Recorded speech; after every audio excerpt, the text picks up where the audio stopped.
నమస్తే, welcome to వైద్యం ఆరోగ్యం. మెడికవర్ హాస్పిటల్స్ భారతదేశంలో అత్యంత వేగంగా అభివృద్ధి చెందుతున్న multi speciality health care centre. ప్రపంచవ్యాప్తంగా 12 దేశాల్లో ఉనికిని కలిగి ఉన్న యూరోప్లోని అతిపెద్ద హెల్త్ కేర్ గ్రూప్లలో ఒకటి. ఈరోజు మన ప్రోగ్రాంలో 30-40 ఏళ్ల వయసులోనే గుండె సంబంధిత సమస్యలు రావడానికి జీవనశైలి ఎంతవరకు కారణం, గుండెపోటు రాకముందు కనిపించే ప్రారంభ హెచ్చరిక సంకేతాలేంటి, ఇలాంటి విషయాలను తెలియచేయడానికి medical hospitals MBBS MD general medicine consultant international cardiologist doctor P Sridhar garu మనతో స్టూడియోలో ఉన్నారు. వారిని అడిగి పూర్తి వివరాలు తెలుసుకుందాం. నమస్కారం డాక్టర్ గారు. నమస్తే అండి. ఇంట్రోలో చెప్పినట్టుగా ఈ రోజులలో ఏజ్తో సంబంధం లేకుండా చాలామంది ఒకప్పుడు చూసినట్టయితే హార్ట్ అటాక్స్ చాలా పెద్దవాళ్ళలో కనిపించేవి. ఇప్పుడు అసలు ఏజ్తో సంబంధం లేకుండా 30-40 ఏజ్ గ్రూప్లో కూడా చాలామంది గుండె సంబంధ వ్యాధిని బారిన పడుతున్నారు. కారణం ఏంటంటారు డాక్టర్ గారు? అదే అండి, గుండె ప్రాబ్లం అనేది ఒకప్పుడు మేము చదువుకునే రోజుల్లో it was disease of old అనేవాళ్ళు, అంటే పెద్దవాళ్ళకి మాత్రమే వచ్చేది. అయితే నేను చదువుకునే రోజుల్లో నార్త్ ఈస్ట్ టాపికే ఎంఐ ఇన్ యంగ్, అంటే మయోకార్డియల్ ఇన్ఫార్క్షన్, గుండెపోటు యువకుల్లో అనేది నా టాపిక్, థీసిస్ టాపిక్. సో అప్పుడే నేను దాని గురించి రీసెర్చ్ చేయడం జరిగింది. కాకపోతే అప్పటికి ఇప్పటికి కంపేర్ చేస్తే ఆ కారణాలు అనేది మన గుండెపోటు వచ్చే యువకుల్లో గుండెపోటు వచ్చే కారణాలు అనేది మారుతూ వచ్చాయి. ఇప్పుడు కనుక డెఫినెట్గా ముందుతో కంపేర్ చేస్తే ఇప్పుడు యువకుల్లో హార్ట్ స్ట్రోక్ అనేది ఎక్కువగా కనపడుతూ ఉంది. మనం వేరియస్ సోషల్ మీడియాలో చూస్తుంటాం, సడన్గా జిమ్లో కొలాప్స్ అవ్వడం, ఓకే, తెలిసిన వాళ్ళు మ్యారేజెస్లో కొలాప్స్ అవ్వడం, ఇవన్నీ మనం తరచూ గమనిస్తున్నాము. అయితే ఇప్పుడు ప్రిడామినెంట్గా ఈ యువకుల్లో హార్ట్ అటాక్ రావడానికి ముఖ్య కారణం అంటే మన జీవన శైలిలో మార్పులే అనాలి, ఓకేనా. ఎందుకంటే ఒకప్పుడు ఒక 50 ఏళ్ళతో కంపేర్ చేస్తే మన భారతదేశంలో ఈ ప్రపంచీకరణ అంటే మోడర్నైజేషన్, మెకనైజేషన్ అండ్ నగరీకరణ, వీటి వల్ల మనకి జీవన శైలిలో చాలా మార్పులు వచ్చాయి. మన ఫుడ్ తినే విధానంలో, అంటే క్వాంటిటీ ఆఫ్ ఫుడ్ అనుకోండి, క్వాలిటీ జీవన శైలి మార్పులు అన్నారు కదా డాక్టర్ గారు, అంటే మెయిన్లీ ఇప్పుడు ఎలాంటి మార్పులు వచ్చాయి జీవన శైలిలో? అంటే నిజానికి కొంచెం హెల్త్ కాన్షియస్గానే ఉంటున్నారు ఇంతకు ముందుతో పోలిస్తే, అయినప్పటికీ కూడా ఎలాంటి మార్పుల వల్ల ఈ మేజర్ ఇష్యూస్ వస్తున్నాయి అంటారు? ముఖ్యంగా మన ఫుడ్లో మార్పులు వచ్చాయండి. అంటే క్వాలిటీ ఆఫ్ ఫుడ్ ఎక్కువైపోయింది. ఫిజికల్ యాక్టివిటీ అంటే మెకనైజేషన్, మనకి యాంత్రీకరణ వల్ల మనకి ఫిజికల్ యాక్టివిటీస్ ఎక్కువగా లేదు.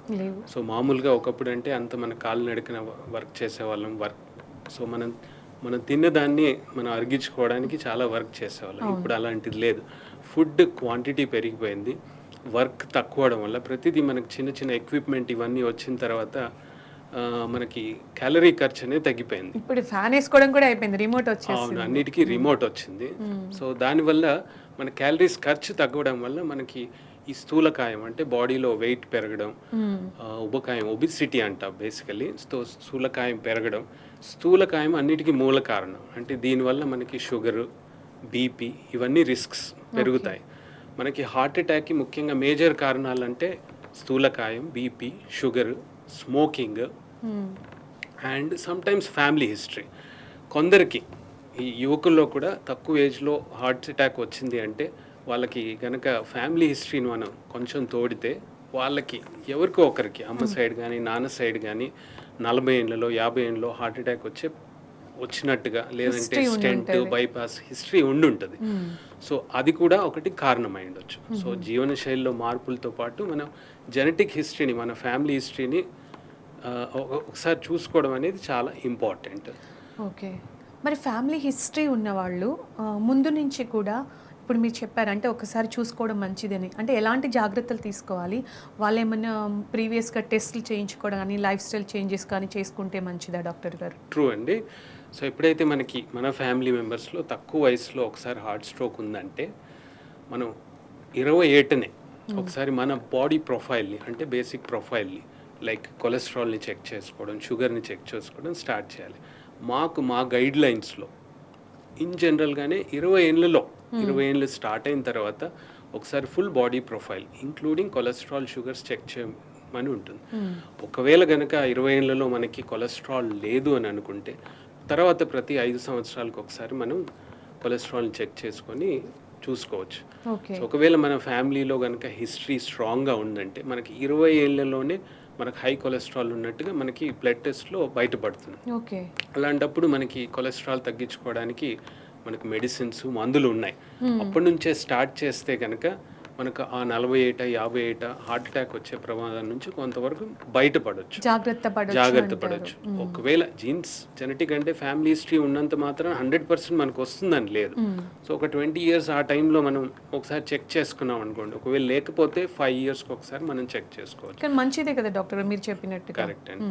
సో ఒకవేళ కనుక డెఫినెట్గా ప్రాబ్లం ఉంటే ఇప్పుడు చాలా మందులు మనకి అందుబాటులో ఉన్నాయి కొలెస్ట్రాల్ తగ్గించడానికి. ట్యాబ్లెట్స్ అంటూ, ఇంజెక్షన్స్ అంటూ, ఈ మధ్య కాలంలో అయితే 6 మంత్స్కి ఒకసారి తీసుకునే ఇంజెక్షన్స్ కూడా వచ్చాయి. సో ఒకవేళ కనుక మనం ఫ్యామిలీ హిస్టరీ స్ట్రాంగ్గా ఉండి మనం కూడా మనకి హార్ట్ స్ట్రోక్ వచ్చే రిస్క్ ఎక్కువ ఉందని ఒకవేళ నిర్ధారణ జరిగితే ముందు నుంచే మందులు తీసుకోవడం వల్ల మనకి ఫ్యూచర్లో 40 ఇయర్స్ 50 ఇయర్స్లో హార్ట్ అటాక్ రాకుండా మనం నివారించవచ్చు. నైస్ అండి. కాలర్ ఉన్నారు డాక్టర్ గారు, కాలర్ తీసుకుందాం. జీవన్ హైదరాబాద్ నుంచి. జీవన్ గారు, డాక్టర్ శ్రీధర్ గారు ఉన్నారు, కార్డియాలజిస్ట్. మాట్లాడండి జీవన్ గారు. సార్ నమస్కారం సార్. నమస్తే అండి. సార్ నాకు ఒక వారం నుంచి చెవులకి చీము వస్తుంది సార్. అయితే ఒక వారం కింద నేను రేషన్ షాప్ లో పనిచేస్తా. వారం నుంచి యూఎన్ షాప్ లో పనిచేస్తానండి. ఓకే. అయితే ఆ రోజు రాత్రి చీమన పోతే నేను అది కట్టబెట్టి తిప్పాను. అంటే ఇక ఆ రోజు నైట్ ఇంట్లో కూడా లేకుండే. అప్పుడు ఇక దాని నుంచి చీము రాడుతుంది. వారం నుంచి చీము వస్తుంది. చూపించాను, 2 సిరప్లు ఇచ్చారు. అది చెవులు వేసుకున్నా తగ్గలేదు. మొన్న ఒక 3 డేస్ బ్యాక్ గాంధీ హాస్పిటల్కి వెళ్ళారు. అక్కడ టాబ్లెట్లు ఇచ్చారు. అవి వాడినా కానీ అది వాడినంతసేపు రావట్లేదు. ఆ సిరప్ వేసుకున్నాక అది సిరప్ అయిపోయిన తర్వాత మళ్ళీ చీము వస్తుంది సార్. సో మీ ప్రాబ్లం చెవులో నుంచి చీమ్ రావడం అంతేనా సార్? జీవన్ గారు మీకు ప్రాబ్లం వచ్చేసి వినిపిస్తుందా అండి? హలో, వినిపిస్తోందా? హలో, అదే సార్ 1 వీక్ నుంచి చీము వస్తుంది అని చెప్పారు అతను. అదే హలో, జీవన్ గారు మోస్ట్ లైక్లీ అదే డాక్టర్ గారు మాట్లాడుతున్నారు, వినండి. అదే ఇది actually ENT problem, but I can answer that. So చెవిలో చీమ్ ఉందంటే మోస్ట్ లైక్లీ చెవిలో ఇన్ఫెక్షన్ ఉందని అర్థం. ఓకే. సో ముఖ్యంగా మనకి గొంతు ఇన్ఫెక్షన్ వచ్చినప్పుడు అది చెవు కూడా స్ప్రెడ్ అవ్వడం, సో అందులో చీమ్ కారడం, ఓకేనా, కర్ణబేరి అనేది పగిలిపోయి చీమ్ బయటికి రావడం అనేది కుదురుతుంది. దీన్ని ముఖ్యంగా మనకు ఈఎన్టీ డాక్టర్ని చూపించాల్సిన అవసరం ఉంది. సో జనరలీ వాళ్ళు యాంటీబయాటిక్స్ పెడతారు. పూర్తిగా యాంటీబయాటిక్స్ కోర్స్ ఒక వారం రోజులు కనుక వేస్తే కనుక పూర్తిగా తగ్గే ఛాన్సెస్ ఉన్నాయి. ఆ తర్వాత మళ్ళీ ఈఎన్టీ డాక్టర్ మళ్ళీ ఒకసారి ఎవాల్యుయేట్ చేస్తారు. ఒకవేళ కనుక ఏదైనా రంధ్రం ఉంటే ఫ్యూచర్లో మళ్ళీ ఇన్ఫెక్షన్స్ రాకుండా ఆ రంధ్రాన్ని పూడ్చడం జరుగుతుంది. సో ముఖ్యంగా నివారించాలంటే ముందుగానే మన గొంతులో ఇన్ఫెక్షన్ ఏదన్నా వచ్చి చెవు నొప్పి మొదలు కాగానే వెళ్ళి మన డాక్టర్ని సంప్రదించినట్టయితే యాంటీబయాటిక్స్ వేస్తే తగ్గిపోతుంది. అలాగే డాక్టర్ గారు, అంటే గుండెపోటు రాకముందు కనిపించే ప్రారంభ హెచ్చరికలు అంటే ఎలాంటి సిమ్టమ్స్ మనకి హార్ట్ అటాక్ రాకముందు కనిపిస్తూ ఉంటాయి డాక్టర్ గారు? సో బేసికలీ దీని గురించి మీరు తెలుసుకోవాలంటే హార్ట్ అటాక్ అంటే ఏంది, గుండెపోటు నొప్పి అంటే ఏంటి ఇది తెలుసుకోవాలి. గుండెపోటు నొప్పి అంటే బేసికలీ మనకు గుండె మనకి రక్తం అన్నిటికీ సప్లై చేస్తుంది. బట్ ఆ గుండె కూడా పంపింగ్ చేయాలంటే మన గుండెకు కూడా ధమనులు అంటారు, రక్తనాళాలు ఉంటాయి. అప్పుడప్పుడు ఆ రక్తనాళాల్లో కూడా పూడికలు అంటే కొలెస్ట్రాల్ పూడికలు ఏర్పడడం వల్ల రక్తం సప్లై తగ్గుతుంది. సో అంటే మనకి ఇది కూడా 2 రకాల ప్రెజెంటేషన్ ఉంటుంది. అంటే స్టేబుల్ సిఏడి అంటాం. సిఏడి అంటే కొరనరీ ఆర్టరీ డిసీజ్, అంటే దాని తెలుగులో చెప్పాలంటే రక్తనాళాల్లో పూడికలు అని అంటాం. స్టేబుల్ డిసీజ్ అంటే పూడిక ఉంది 70%, బట్ కూర్చుంటే నొప్పి ఉండదు. బట్ ఎప్పుడైతే నడుస్తారో, ఎప్పుడైతే హార్ట్ మీద డిమాండ్ పెరుగుతుందో అప్పుడు ఆ డిమాండ్ తగ్గట్టు సప్లై పెరగక గుండె నొప్పి వస్తుంది. దాన్నే ఛాతి నొప్పి, గుండె నొప్పి అంటాం. ఎప్పుడైతే రెస్ట్ తీసుకుంటారో తగ్గిపోతుంది. అలాంటి సూచన వచ్చినప్పుడు వెంటనే డాక్టర్ని సంప్రదిస్తే అది యాంజియోగ్రామ్ అనే టెస్ట్ చేసి దాన్ని మనం పూడికని క్లియర్ చేస్తే ఆ నొప్పి తగ్గుతుంది. ఇంకొకటి సడన్గా హార్ట్ స్ట్రోక్ అంటే గుండె పోటు. ఛాతి నొప్పి వేరే, గుండె పోటు వేరే. మీరు ఫస్ట్ చెప్పింది గుండె నొప్పి ఛాతి నొప్పి అంటాం. సో గుండె పోటు అంటే ఆ ఉన్న బ్లాక్లో 30% ఎవరినియండి, 50% ఎవరినియండి, సడన్గా నిమిషాల వ్యవధిలో సడన్గా పూర్తిగా మూసుకుపోవడం వల్ల సడన్గా మొత్తం బ్లడ్ సప్లై ఆగిపోతుంది. సో హార్ట్ చాలా important organ. So like 3 blood vessels ఉంటాయి. సో అందులో ఏ ఒక్క రక్తనాళంలో కూడా రక్తనాళం మూసుకుపోగానే సడన్గా గుండెకి రక్తం అందక గుండె ఏడుపునే మనం గుండెపోటు నొప్పి అంటాం. సివియర్గా నొప్పి వస్తుంది. ఓకేనా? సో ఆ నొప్పి ముఖ్యంగా ఛాతిలో ఎద కాలడం అంటారు. ఈ ఛాతంతా చాలా బరువుగా, చాలా అసౌకర్యంగా, విపరీతమైన చెమటలు, మన ఏసీలో కూర్చున్నా కానీ చల్లగా చెమటలు పట్టేసి మొత్తం తడిచిపోయినట్టుగా ఉంటుంది. సో ఆ నొప్పితో పాటుగా కొన్నిసార్లు మనకి చెయ్యి లాగడం కానీ, ముఖ్యంగా ఎడమ చెయ్యి ఆర్ చంకలు లాగడం కానీ, దవడ లాగడం కానీ, లెఫ్ట్ సైడ్ లెఫ్ట్ జా పెయిన్ అంటాము. సో ఆర్ కొన్నిసార్లు వీటితో పాటు నొప్పితో పాటు కొంతమంది చాలా అసౌకర్యంగా ఆయాసంగా ఫీల్ అవుతారు. అంటే నిలబడినివ్వదు, కూర్చొనివ్వదు.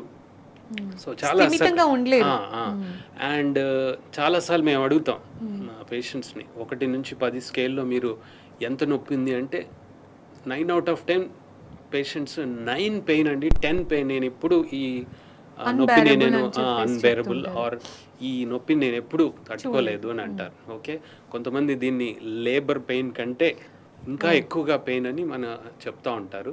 సో అంత నొప్పి విత్ చెమటలు, ఛాతంతా కారడం ఇది ఉందంటే జనరలీ ఇది గుండెపోటు, హార్ట్ స్ట్రోక్. అంటే 100% రక్తనాళం మూసుకుపోయిందని అర్థం. సో ఇలాంటి సూచనలు ఎప్పుడైతే మనం ఎక్స్పీరియన్స్ చేస్తామో సో వెంటనే నియరెస్ట్ హార్ట్ సెంటర్కి వెళ్ళిపోవడం మంచిదంటాను నేనైతే. సో ఈ most of the time 70% of the పేషెంట్స్కి హార్ట్ స్ట్రోక్ అంటే ఇలాగే ఉంటుంది.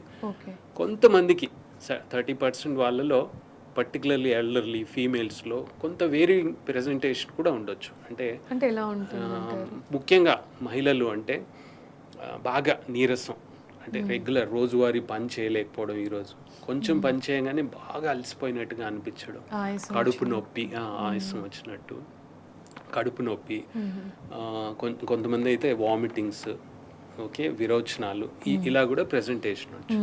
సో ఇవన్నీ కూడా మనకి హార్ట్ స్ట్రోక్ ముందు వచ్చే లక్షణాలు. ఇవి కనుక వచ్చింది అంటే మనం వెంటనే డాక్టర్ గారిని డాక్టరే కాదు మేజర్ హాస్పిటల్కి వెళ్ళడం చాలా ఇంపార్టెంట్. ఎందుకంటే ఆ తర్వాత 2 గంటలో ఏం జరుగుతుందని చెప్పడం చాలా కష్టం. ఓకే, అంటే ఇమీడియట్గా కన్సల్ట్ డాక్టర్ ఎవరు ఉంటారో వాళ్ళని కన్సల్ట్ చేయడం, హాస్పిటల్కి వెళ్ళడం చాలా ఇంపార్టెంట్ అంటారు. అలాగే డాక్టర్ గారు కొంతమంది అంటే డాక్టర్స్ అంటూ ఉంటారు, మీకు ఇంతకుముందు ఏమన్నా అంటే ఇప్పుడు సడన్గా ఒక ప్రాబ్లం వచ్చింది, ఆ ప్రాబ్లం కోసం వెళ్తారు, ఇప్పుడు ప్రాబ్లం ఉంది అని చెప్తారు, కానీ ప్రీవియస్గా మీకు ఏమైనా నొప్పి వచ్చిందా, ప్రీవియస్గా ఇంకేమైనా ఎక్స్పీరియన్స్ చేశారా అని చెప్తే దాని గురించి అంటే ప్రీవియస్గా వాళ్ళు ఎలాంటి ఎక్స్పీరియన్స్ చేస్తుంటారు. మీరు చెప్పినంత పెయిన్ లేకపోవచ్చు, మీరు చెప్పినంత నొప్పి లేకపోవచ్చు, అయినప్పటికీ కూడా కొన్నిసార్లు వస్తుంది అని అంటూ ఉంటారు. అంటే నిజంగానే అలా ఉంటుందా? అదేంటి, ఒకసారి ఒక పేషెంట్కి హార్ట్ స్ట్రోక్ వచ్చాక మళ్ళీ వచ్చే ఛాన్సెస్ చాలా ఎక్కువ. ఓకే, అంటే అది హార్ట్ నొప్పి, గుండెపోటు నొప్పి అయినా అయ్యుండొచ్చు, ఇంకొక నొప్పి అయినా అయ్యుండొచ్చు. సో ఎప్పుడైతే ఆల్రెడీ హార్ట్ పేషెంట్ వచ్చినప్పుడు మేము ఇప్పుడు వచ్చిన నొప్పి ఆ పాత నొప్పి లాగానే ఉందా కాదా, అంటే ఇప్పుడు వచ్చిన నొప్పి కూడా గుండెపోట కాదా అని తెలుసుకోవడానికి మేము ఆ పాత నొప్పి గురించి అడుగుతాం. అసలు ఏమి హిస్టరీ లేదంటే మాత్రం, అసలు విపరీతమైన నొప్పి మొదటిసారి నాకు చాలా నొప్పిగా ఉంది అంటే మేమైతే అది హార్ట్ స్ట్రోక్ లాగా కన్సిడర్ చేస్తాం. ఓకే, అలాగే కోవిడ్ తర్వాత చూస్తే గుండెపై ఎలాంటి ప్రభావాలు కనిపిస్తున్నాయి? ఎందుకంటే చాలా మంది అంటున్నారు కోవిడ్ తర్వాత హార్ట్ ప్రాబ్లమ్స్ ఎక్కువ అయ్యాయి అని చెప్పేసి, అది నిజమా? అంటే ఈ కోవిడ్ దగ్గర నుంచి మాకు ఈ క్వశ్చన్స్ వస్తూనే ఉన్నాయండి. సో కోవిడ్ అనేది ఒక virus infection madam. So basically virus infection వచ్చినప్పుడు బాడీలో ఇన్ఫ్లమేషన్ అంటారు. ఇన్ఫ్లమేషన్ అంటే మనకు సాధారణంగా వాపు, అంటే దెబ్బ తగిలితే లావు అవడం, ఎర్రగా అవడం అంటారు కదా. సో అలాంటి ఇన్ఫ్లమేషన్ బాడీలో ఇంటర్నల్గా ఇన్ఫ్లమేషన్ పెరుగుతుంది. ఎప్పుడైతే ఇన్ఫ్లమేషన్ పెరుగుతుందో రక్తం గడ్డగట్టే నేచర్, అంటే బ్లడ్ సడన్గా రక్తం బయటకు వస్తే కానీ లోపల రక్తం గడ్డగట్టదు. సో రక్తం గడ్డగట్టే రిస్క్ అనేది పెరుగుతుంది. సో ఆ రక్తం గడ్డగట్టడం వలన మనకి హార్ట్ స్ట్రోక్ కానీ బ్రెయిన్ స్ట్రోక్ కానీ రావచ్చు. సో ఆ ఇన్ఫెక్షన్ వచ్చినప్పుడు డెఫినెట్గా మేము ఎక్కువ ఇన్సిడెంట్స్ ఆఫ్ హార్ట్ స్ట్రోక్స్ని మేము చూసాం. సో అది మనకి ఇన్ఫెక్షన్ వచ్చినప్పుడు ఇన్ఫెక్షన్ నుంచి రికవరీ కావడానికి నెక్స్ట్ 4 వీక్స్ 6 వీక్స్ అనుకోండి, అప్పుడు మాత్రమే రిస్క్ వస్తుంది. ఆ తర్వాత దాని ఎఫెక్ట్స్ అన్నీ పూర్తిగా పోతాయి. ఓకే, సో ఇప్పుడు వచ్చే మనకి హార్ట్ స్ట్రోక్స్ అంటే కోవిడ్ అయిపోయిన తర్వాత 2020-21 తర్వాత కూడా ఇప్పుడు కూడా హార్ట్ స్ట్రోక్ వస్తున్నాయి, అది కోవిడ్ వల్లనే అని అంటే కనుక మోస్ట్ లైక్లీ కాదని అంటాను. అది మన జీవన శైలిలో మార్పుల వల్లనే అని నేను అంటాను. నేను అనడమే కాదు, మనకి ICMR అని మనకి ఇండియన్ కౌన్సిల్ ఉంది, అది ఒక రీసెర్చ్ కూడా అంటే క్వశ్చనీర్ పెట్టి మన భారతదేశం మొత్తట ఒక రీసెర్చ్ చేసి it has come to a conclusion that heart strokes Covid different things. ఎక్కువగా మనం ఇప్పుడు చూస్తున్న హార్ట్ స్ట్రోక్స్ కోవిడ్కి రిలేటెడ్ లేదు, కోవిడ్ వ్యాక్సిన్స్ కూడా రిలేటెడ్ లేదు. చూస్తున్న వాళ్ళు ఎవరైనా అలాంటి డౌట్ ఉంటే ఇప్పుడు క్లారిటీ వచ్చేస్తుంది యాక్చువల్లీ. రైట్, సో హార్ట్ స్ట్రోక్స్కి ఇప్పుడు వచ్చే హార్ట్ స్ట్రోక్కి అప్పటికి లేదు, సంబంధం ఏం లేదు. సో స్టిల్ ఈ బీపీ, షుగరు, స్థూలకాయం, స్మోకింగ్ ఇలాంటివే ముఖ్య కారణాలు. సో వాటి మీదే ఫోకస్ చేయాలని గట్టిగా చెప్తాను. అంటే ఇప్పుడు బీపీ, షుగర్, స్థూలకాయం ఇవన్నీ కూడా వెరీ కామన్ అయిపోయాయి డాక్టర్ గారు. ఏ ఇంట్లో చూసినా కూడా షుగర్ అనేది వెరీ క్యాజువల్ థింగ్ లాగా, బీపీ అనేది మీకు బీపీ ఉందని పెద్దవాళ్ళు కూర్చున్నప్పుడు మాట్లాడితే నాకు షుగర్ ఉంది, నాకు ఇట్లా మాట్లాడుకుంటూ ఉన్నారు. సో వాళ్ళు అంటే జీవన శైలి వలన ఈ ప్రాబ్లమ్స్ వస్తున్నాయా, వచ్చిన వాళ్ళు హార్ట్ అటాక్ వరకు వెళ్లకుండా ఉండాలంటే వాళ్ళు ఎలాంటి కేర్ తీసుకోవాలి? సరే, ఫస్ట్ ఆఫ్ ఆల్ ఇవన్నీ రిస్క్ ఫ్యాక్టర్స్ అంటారు, అంటే ప్రమాదకారకాలు. ఇంకోటి షుగర్ ఉన్న వాళ్ళకి కూడా హార్ట్ ప్రాబ్లమా, హార్ట్ అంటే ఛాన్సెస్ ఉన్నాయా? అది బీపీ గురించి వినున్నాం, కరెక్ట్. బీపీ ఉంటే కొంచెం జాగ్రత్తగా ఉండాలి, కొంచెం హై అటు ఇటు అయితే ప్రాబ్లం అవుతుంది అని విన్నాం. కానీ షుగర్ ఉంటే కూడా హార్ట్ ప్రాబ్లమ్స్ వచ్చే అవకాశం ఉందా? అవునండి. సో నేను ఇందాక చెప్పినట్టుగా మనకి గుండెపోటు, గుండె నొప్పి అంటే బ్లాక్స్ రావడానికి ముఖ్య కారణాలు ఇవే, స్థూలకాయం, బీపీ, షుగర్. ఓకే, కాకపోతే ఇవన్నీ ఇంటర్లింక్డ్. సో ఓకే, స్థూలకాయం విల్ లీడ్ టు షుగర్ పేషెంట్స్కే బీపీ వస్తుంది. ఎందుకంటే ఇవన్నీ కూడా జీవన శైలిలో మార్పు వల్ల, అంటే ఎక్కువగా తినడం, ఫిజికల్ యాక్టివిటీ, శారీరక శ్రమ లేకపోవడం, okay, and sedentary life style. ఇప్పుడున్న వాటిల్లో అన్ని వర్క్ ఫ్రమ్ హోమ్ వచ్చేసాయి కోవిడ్ తర్వాత. సో ప్రతిదానికి మనం ఎక్కువగా పని చేయాల్సిన పని లేదు. సో ఒకసారి అన్నీ వచ్చాయి, షుగర్ వచ్చిందంటే బీపీ కూడా వచ్చేదానికి మనకి ఛాన్సెస్ ఉన్నాయి. సో ఈ రిస్క్ ఫ్యాక్టర్స్ పెరగడము, ఓకే, అదే కాకుండా ఇంకా అడిషనల్గా ఇప్పుడు యువతలో కొంచెం స్మోకింగ్, సో అంటే సిగరెట్ స్మోకింగ్ ఇవన్నీ కూడా ఎక్కువ అయిపోయాయి. సో వీటి వల్ల హార్ట్ స్ట్రోక్స్ వచ్చే ఛాన్సెస్ ఎక్కువ ఉంది. మీ రెండో క్వశ్చన్ ఏంటంటే షుగర్ వచ్చింది అంటే కార్డియాక్ ప్రాబ్లం ఉందా అని అడిగారు. సో మేము యాజ్ ఏ ట్రీటింగ్ డాక్టర్, నేను హార్ట్ స్ట్రోక్ అంటే షుగర్ ఉంది అని తెలియగానే ఆల్మోస్ట్ తనకు చెప్పేస్తాను, మీకు షుగర్ ఉంది అంటే మీకు హార్ట్ కూడా ప్రాబ్లం ఉన్నట్టే కన్సిడర్ చేయాలి. ఎందుకంటే షుగర్ పేషెంట్స్కి 2 నుంచి 3 హార్ట్ స్ట్రోక్ అంటే ఈ బ్లాక్స్ వచ్చే ప్రమాదం ఉంది. సో తప్పనిసరిగా మనం హార్ట్ స్ట్రోక్ పేషెంట్స్కి ఏదైతే ట్రీట్మెంట్ ఇస్తామో, అంటే కొలెస్ట్రాల్ టాబ్లెట్ కానీ బ్లడ్ థిన్నర్ అంటాం, ఆస్పిరిన్, సో అది మేము ముందరే స్టార్ట్ చేసేస్తాం. ఎందుకంటే వాళ్ళకి రిస్క్ 2 3. సో షుగర్ అనేది వచ్చిన తర్వాత మనం దాన్ని తీసేయడం అనేది కష్టం. సో కాబట్టికి షుగర్ని తీసేయకుండా హార్ట్ స్ట్రోక్, గుండె సేఫ్గా ఉండడం కోసం, గుండె సమస్యలు రాకుండా మేము ముందే ట్రీట్మెంట్ అనేది స్టార్ట్ చేస్తాం. ఓకే, అంటే ఇప్పుడు ఎవరైనా అలాంటి ప్రాబ్లమ్స్ ఇప్పుడు బీపీ, షుగర్ 2 కలిపి కూడా ఉంటాయి. సో అలాంటి వాళ్ళు ముందు నుంచే కార్డియాలజిస్ట్ దగ్గరికి వెళ్ళడం కూడా ఇంపార్టెంట్. అబ్సల్యూట్లీ. సో దీన్నే ప్రైమరీ ప్రివెన్షన్ అంటాము. ప్రైమరీ ప్రివెన్షన్ అంటే రిస్క్ కారకాలు ఉన్నాయి, అంటే ప్రమాద కారకాలు అంటే షుగరు, బీపీస్ ఇవన్నీ ఉన్నాయి. దాంతో ఆ గుండె సమస్య రాకుండా ఉండాలంటే ముందే మనం కొలెస్ట్రాల్ ట్రీట్మెంట్. కానీ ఎవరు ఆలోచించారు డాక్టర్ గారు, ఇప్పుడు షుగర్ ఉందనుకోండి, షుగర్ మామూలుగా డాక్టర్ దగ్గరికి వెళ్తారు, షుగర్ మెడిసిన్, బీపీ ఉంటే బీపీ మెడిసిన్ అంతవరకే చూస్తారు తప్ప ఒక కార్డియాలజిస్ట్ దగ్గరికి వెళ్ళాలి, ముందుగా నాకు ఏమైనా ప్రాబ్లం అవుతుందేమో అని నాకు తెలిసి చాలా మంది ఆలోచించారు. రైట్. సో ఇది కానీ వెళ్ళడం చాలా సేఫ్ అని అని అంటారు. అవును మేడం, ఇది కార్డియాలజీ వరకు వెళ్ళాల్సిన పని లేదు. Okay. ఓకేనా. సో జనరల్ ఫిజిషియన్ అంటే ప్రతి పేషెంట్కి కార్డియాలజిస్ట్ అవైలబిలిటీ చాలా తక్కువ. అంటే ఊర్లలో చిన్న ఊర్లలో చిన్న పట్టణాల్లో కార్డియాలజిస్ట్ అవైలబిలిటీ ఉండకపోవచ్చు. So this is a primary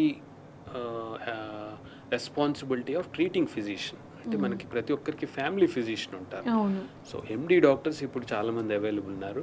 okay. So మాకు కూడా ఈ సిఎంఈస్ అంటూ రెగ్యులర్గా మెడికల్ కాన్ఫరెన్సెస్ నడవడం వల్ల వీటి వల్ల అవేర్నెస్ పెరుగుతుంది మాకు కూడా. Okay. సో ప్రతి ఎండి డాక్టర్ కూడా షుగరు బీపీ ఉంది అనగానే వాళ్ళకి ప్రైమరీ ప్రివెన్షన్ ట్రీట్మెంట్ ఇస్తారు.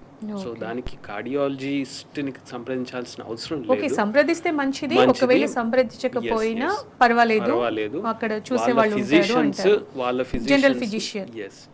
కాకపోతే మనంతలు మనం కూడా పేషెంట్స్ నాకు షుగర్ బీపీ ఉంది అంటే హార్ట్ గుండె సమస్యలు వచ్చే రిస్క్ చాలా ఎక్కువగా ఉంది. సో నేను ఏం చేయాలని మన డాక్టర్ని కన్సల్ట్ చేస్తే సో తప్పకుండా వాళ్ళు ప్రివెన్షన్ కోసం ముందర నుంచే మనకి మెడిసిన్స్. చాలా మంచి పాయింట్ చెప్పారు డాక్టర్ గారు. అలాగే ఈ మధ్య కాలంలో మనం చూసినట్టయితే యంగ్స్టర్స్, ముఖ్యంగా సెలబ్రిటీస్ని కూడా చూస్తున్నాం, జిమ్లో వర్కౌట్స్ చేస్తూ అంటే సడన్గా కార్డియాక్ అరెస్ట్ అవుతున్నారు, అసలు స్పాట్లో ఇదైపోతున్నారు. దానికి కారణం ఏంటంటారు? అదే ఫస్ట్ ఆఫ్ ఆల్ ఏంటంటే జిమ్ కారణం కాదు. ఓకే. ఆ మనిషికి ఉండే హార్ట్ కండిషన్ ఆర్ హెల్త్ కండిషనే కారణం. ఓకే. సో ఇప్పుడు ఉదాహరణకి ఒక 40 ఏళ్ళ వయసు అతను, కొంచెం స్థూలకాయం, ఓవర్ వెయిట్ ఉన్నాడు. సడన్గా ఏదో ఆలోచన వచ్చింది, హెల్త్ చెకప్ చేసుకున్నాడు. ఆ హెల్త్ చెకప్లో అన్ఫార్చునేట్లీ షుగర్ బయటపడింది, బీపీ బయటపడింది, కొలెస్ట్రాల్ ఎక్కువ ఉంది. సో వెంటనే ఆటోమేటిక్గా రియలైజ్ అయిపోతాడు. ఇంకా అయిపోయి వెంటనే నేను వెయిట్ తగ్గాలి. ఓకే. సో ఇంటికి వచ్చేసి ఆ జిమ్ సబ్స్క్రిప్షన్ తీసుకొని జిమ్ స్టార్ట్ చేసేస్తారు. సో అండర్లయింగ్ మరి ఎప్పటి నుంచి ఉంది ఈ షుగర్, సో బీపీ ఎప్పటి నుంచి ఉంది, మరి ఆల్రెడీ ఏమైనా హార్ట్ ప్రాబ్లం ఉందా అనేది సరిగ్గా గమనించారు. సో దీనివల్ల ఈ జిమ్కి వెళ్ళినప్పుడు సో ఇప్పుడు ఒక 40-50% బ్లాక్ ఉందనుకోండి, అది ప్లాక్ అంటాం. సడన్గా రప్చర్ అవ్వడం వల్ల సేమ్ నిమిషాల వ్యవధిలో రక్తనాళం మూసుకుపోయి అక్కడికక్కడ గుండెపోటు వస్తుంది. ఓకే. సో గుండెపోటు రాగానే నొప్పి వస్తుంది ఫస్ట్. ఆ తర్వాత సమ్ టైమ్స్ ఏమవుతుందంటే సడన్ కార్డియాక్ అరెస్ట్ అంటాం. అంటే హార్ట్ స్పందనలో మార్పులు వచ్చి హార్ట్ సడన్గా వేగంగా 300 కొట్టుకోవడం, బీపీ డౌన్ అవ్వడం, సడన్గా కొలాప్స్ అవుతారు. సో అక్కడ ఏమీ ఫెసిలిటీస్ లేదు, ఎవరు గమనించలేదంటే 3 నుంచి 5 నిమిషాల వ్యవధిలో మనకి ప్రాణం హాని జరిగే ప్రమాదం ఉంది. సో అలా జరగకుండా ఉండాలంటే మనకు నిజంగా జిమ్కి వెళ్ళడం అనేది మంచి ఉద్దేశమే. బట్ సో అలా వెళ్ళాలా వద్దా అనేది మనం ముందే ఒకసారి డాక్టర్తో మాట్లాడి దానికి సంబంధించి టెస్ట్లు ఉంటాయి. ఆయన ఫిజికల్ ఫిట్నెస్ ఎంత, ఇంతకుముందు ఎంత వాకింగ్ చేస్తుండేవాడు, ఓకేనా. సో లేదంటే కొన్ని టెస్ట్లు ఉంటాయి, ఈసీజీ, గుండె స్కాన్, ట్రెడ్మిల్ అని. సో ఎంతవరకు ఎక్సర్సైజ్ చేయొచ్చు అని చేయాలా. ఒకవేళ స్టార్ట్ చేసినా కానీ గ్రేడెడ్ ఎక్సర్సైజ్ కొంచెం ట్రైనర్ని పెట్టుకొని స్టెప్ వైజ్, అంటే ఫస్ట్ వాకింగ్, ఒక వారం వాకింగ్, అసలు అలవాటు లేని ఒకేసారి వెయిట్స్ లిఫ్ట్ చేస్తామంటే ప్రాబ్లం అవుతుంది. సో ఇలా చేయడం వల్ల మనం ఈ జిమ్లకు సంబంధించిన ఇలాంటి ఈవెంట్స్ అయితే నివారించవచ్చు. అలాగే డాక్టర్ గారు మీరు చెప్పారు ఇంతకుముందు మన ఫుడ్, మన జీవన శైలి ఇవన్నీ కూడా. అలాగే కాకుండా ఫుడ్ ఎక్కువ తినడమే కాకుండా జంక్ ఫుడ్ ఎక్కువైంది, జంక్తో పాటుగా స్ట్రెస్ ఎక్కువైంది, స్ట్రెస్తో పాటుగా నిద్ర లేకపోవడం. అసలు ఎవరు ఇప్పుడు 10 o'clockకి పడుకునే వాళ్ళు నాకు తెలిసి చాలా తక్కువ. సో ఇవన్నీ కూడా దీనికి కారణమయ్యే ఛాన్స్ ఉందంటారా హార్ట్ అటాక్కి, హార్ట్ ప్రాబ్లమ్స్? అబ్సల్యూట్లీ. సో ఇదంతా విషయస్ సైకిల్ అండి. ఓకే. సో మీరు అన్నట్టుగా 10 o'clockకి సో 10 o'clock నుంచి అది ఒక సర్కాడియన్ రిథమ్. ఆ లైఫ్ సైకిల్లో మనం పడుకున్నా ఉంటే చిన్నప్పుడు 9 o'clockకి నిద్రపోయేది. 9 to 6 మనం నిద్రపోయామంటే ఇంకా ఫుడ్ తినే ఛాన్సే లేదు. ఓకే. సో ఎప్పుడైతే మనం 9 నుంచి 12 వరకు మనం మెల్కొని ఉంటామో సో ఆటోమేటిక్గా బాడీ మనకి సిగ్నల్స్ ఇస్తుంటుంది, అదే క్రేవింగ్ అంటాం. ఓకేనా. సో ఆటోమేటిక్గా అవసరం లేకుండా మనం ఫుడ్ తింటాం. ఓకేనా. సో దీన్నే ఫుడ్ నాయిస్ అని కూడా అంటారు. సో ఆ ఫుడ్ అవసరం లేకుండా ఫుడ్ తిన్నామంటే అది క్యాలరీస్గా కన్వర్ట్ అవుతుంది. సో అది వెయిట్ గెయిన్ అవ్వచ్చు, షుగర్కి దారి తీయవచ్చు, అదే స్థూలకాయం అంటాం దానికి. ఓకే. సో ఆటోమేటిక్గా ఒక రిస్క్ ఫ్యాక్టర్ ఇంకో రిస్క్ ఫ్యాక్టర్ దారితీస్తుంది. సో రెండవది నిద్ర లేమి. సో ప్రాపర్గా స్లీప్ లేదంటే మనకి నెక్స్ట్ డే ప్రాపర్గా వర్క్ చేయాలంటే బాడీకి రెస్ట్ దొరకాల్సింది. అంటే బీపీ కానీ పల్స్ రేట్ కానీ మనకి నిద్రావస్థలోకి వెళ్ళిపోయినప్పుడు అవి చాలా తగ్గిపోతాయి. సో రెస్ట్ దొరుకుతుంది హార్ట్కి ముఖ్యంగా. సో నెక్స్ట్ మనకి మళ్ళీ లేచినప్పుడు ఫ్రెష్గా ఉండడానికి. సో ఈ లేట్ నైట్ ఈటింగ్ వీటి వల్ల షుగరు, బీపీ, సో ఆ క్రేవింగ్స్లో కూడా మీరు అన్నట్టుగా జంక్ ఫుడ్నే మేము సైంటిఫిక్గా అల్ట్రా ప్రాసెస్డ్ ఫుడ్ అంటాం. సో బేసికల్ అల్ట్రా ప్రాసెస్డ్ ఫుడ్ అంటే క్వాంటిటీ ఎంత ఉంటుంది, బట్ దాంట్లో క్యాలరీస్ చాలా ఎక్కువ ఉంటాయి. నాట్ ఓన్లీ దట్ యాడిటివ్స్ ఉంటాయి, ప్రిజర్వేటివ్స్ ఉంటాయి. సో ఫైనల్గా డాక్టర్ గారు, ఫైనల్గా హార్ట్ గురించి, కేరింగ్ గురించి, హార్ట్ అటాక్ వచ్చిన తర్వాత డాక్టర్ దగ్గరికి పరిగెట్టకుండా ముందు నుంచే అందరూ ఎలాంటి జాగ్రత్తలు తీసుకోవాలి ఫైనల్గా చెప్పండి డాక్టర్ గారు. అదే సో మీకు తెలిసిన విషయం ఏంటంటే prevention is better than cure. Okay, so prevention మనకి 2 రకాలుగా ఉంటుంది. ప్రైమోడియల్ ప్రివెన్షన్ అంటాం, దాని తెలుగులో ఏమంటారో నాకు తెలియదు. ప్రైమోడియల్ ప్రివెన్షన్ అంటే ఈ ప్రమాద కారకాలు, risk factors, BP, sugar, over weight, ఓకేనా, ఇవి రాకముందే వాటిని ప్రివెంట్ చేయడం. వాటిని ప్రివెంట్ చేయాలంటే మనకి healthy life style important. Main correct life style అంటే మీరు ఇందాక చెప్పిన, సో రోజు ఒక 30 minutes అన్న వ్యాయామం. ఒకవేళ వ్యాయామం చేయకపోతే అట్లీస్ట్ మీరు చేసే పనిలో అన్న మధ్యలో తరచూ ఒక 30 minutes బ్రేక్స్లో ఒక 10 minutes వాక్ చేయడం, 5 minutes వాక్ చేయడం, అది చేయాలి. సో మరీ అది కుదరకపోతే ఇప్పుడంతా మనకి కమ్యూనిటీ లివింగ్స్ ఉన్నాయి. సో జిమ్స్ కానీ స్విమ్మింగ్స్ కానీ ఫెసిలిటీ ఉంది. సో అట్లీస్ట్ జిమ్ కానీ వారంలో అట్లీస్ట్ 5 రోజులు సో జిమ్కి వెళ్ళడం. మాకైతే రికమెండేషన్స్ ప్రకారం అట్లీస్ట్ వారంలో ఒక 150 నిమిషాలు ఎక్సర్సైజ్ చేయమని ఉంటుంది. At least walking. ఓకే, వాక్ చేయడం కూడా కొంత డిఫరెంట్గా, అంటే బ్రిస్క్ వాక్, కొంచెం స్పీడ్ వాక్ చేసి మన హార్ట్ రేట్స్ని కొంచెం 150-160 వరకు తీసుకొస్తే అది బెనిఫిషియల్. కొంచెం క్యాజువల్ వాకింగ్తో అంత బెనిఫిట్ ఉండకపోవచ్చు, బట్ ఏం చేయకున్నా కానీ అట్లీస్ట్ ఏదో ఒకటి అయితే మూవ్ చేయాలి. ఓకే, రీసెంట్గా ఒక జాపనీస్ స్టడీ కూడా వచ్చింది. డైలీ కనుక ఒక 7,000 నుంచి 8,000 స్టెప్స్ వేస్తే హార్ట్ ప్రమాదాల బారి నుంచి మనం నివారించవచ్చు అని. సో వీటితో పాటు ఫుడ్ మీద కంట్రోల్, సో పోర్షన్ కంట్రోల్, అంటే ఎంత కావాలో అంతే అవసరం, ఆకలి అయితేనే తినడం. ఓకేనా, and plenty of vegetables, vegetarian డైట్కి ఎక్కువగా షిఫ్ట్ చేయడం, గ్రీన్ లీఫీ వెజిటబుల్స్, ఫ్రూట్స్ ఎక్కువగా తీసుకోవడం, నట్స్ ఎక్కువగా తీసుకోవడం, ఫ్రై ఐటమ్స్ అన్నీ మార్చడం. ఓకే, రెడ్ మీట్ తగ్గించడం. సో ప్రోటీన్ అవసరమే. సో ఎగ్ అండ్ చికెన్స్ ఇవి తీసుకుంటే, ప్లస్ కొంచెం happiness, that is also important. Stress తగ్గించడం, ఇవన్నీ చేస్తే కనుక మనం హార్ట్ సమస్యల నుంచి దూరంగా ఉండొచ్చు, మన గుండెని జాగ్రత్తగా ఉంచుకోవచ్చు అంటారు. రైట్ డాక్టర్, హార్ట్కి సంబంధించి చాలా విషయాలు చెప్పారు కూల్గా, ప్రశాంతంగా. అంటే మన లైఫ్ స్టైల్ ఎలా ఉంటే మంచిది, ఎలా ఉండకూడదు, అలాగే మెడికవర్లో ఎలాంటి ఫెసిలిటీస్ అందుబాటులో ఉన్నాయని కూడా చాలా చక్కగా చెప్పారు. Thank you so much. ఇది ఇవాల్టి వైద్యం ఆరోగ్యం. నమస్తే.